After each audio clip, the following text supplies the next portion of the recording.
Erica wanted me to share with you what happened after that shot rang out on September 10th. I was standing 25 feet from my beloved friend just off his right. Why was I there? About 5 years ago, Charlie asked me if I would mentor him in the evidence for Christianity, because that's one of the things I do. Now, it's gonna be difficult to mentor someone smarter than you. However, the only thing that surpassed Charlie's intellect was his humility. And so the few things I knew that he didn't, he wanted me to share with him. When that shot rang out, I took a step toward him, but his security team was on him immediately. And so Charlie, being like a son to me, I ran toward the security team and we ran to the SUV together. No father would stand back and go, "No, you just take my son, take him, I'll meet you at the hospital." I got into the back of the SUV, and let me tell you something, his team was amazing. When this full investigation is done, I think you're gonna see that his team did everything they were supposed to do. In the car, Justin was driving. Dan was in the front with the GPS. Rick was to my left. He had Charlie's head. And Brian was at Charlie's feet. And Charlie's so big, we couldn't even shut the door. He's so tall. And I'm perched over the back seat. And while they're administering all sorts of first aid, apparently my job was to yell. I was doing a lot of yelling. And I want you to know that we did everything we could to save Charlie, but Charlie was already gone. His face was looking at mine, but he wasn't looking at me. He was looking past me right into eternity. And if it's any comfort at all, I learned later that Charlie felt no pain. He died instantly. But we had to try and bring him back. We couldn't save him.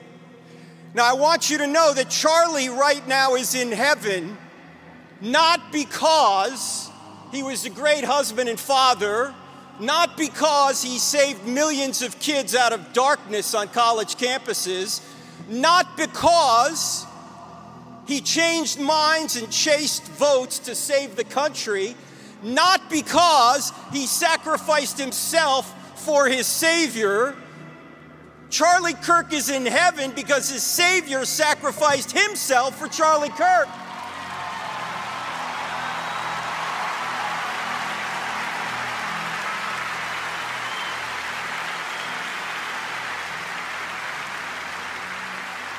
Now look, there's only two things you can get in the afterlife. You can get justice or you can get grace. Ladies and gentlemen, does anyone in here, does anybody out there watching around the world want justice from an infinitely just being? I don't want justice, I want grace.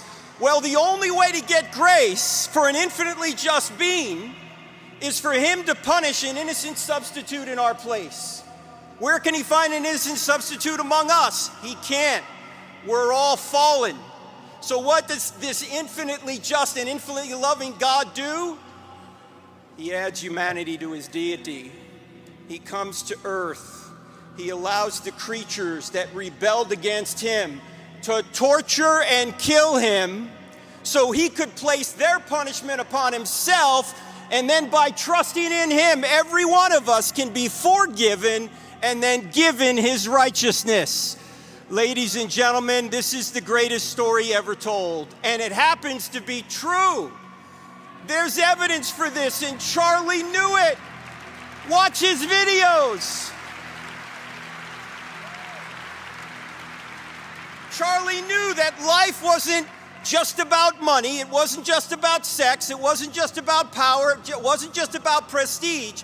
He knew that the purpose of life is to know Jesus and to make him known, to make heaven crowded.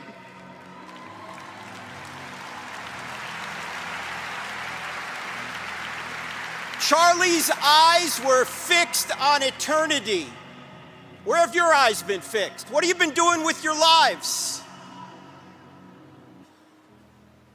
What have you been doing?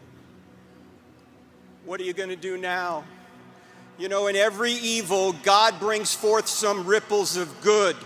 In this case, he's bringing a tsunami of good. Look around. You're seeing it.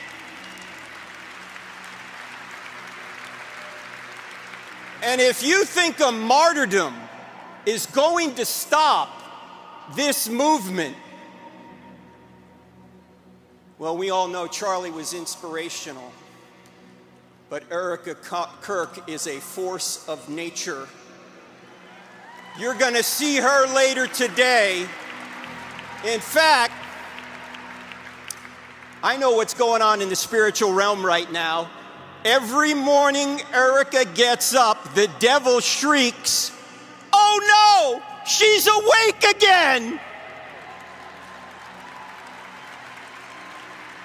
And ladies and gentlemen, let's honor Jesus, let's honor Charlie, let's honor Erica, so that when we wake up every morning, the devil shrieks, "Oh no, they're awake again! They're born again!"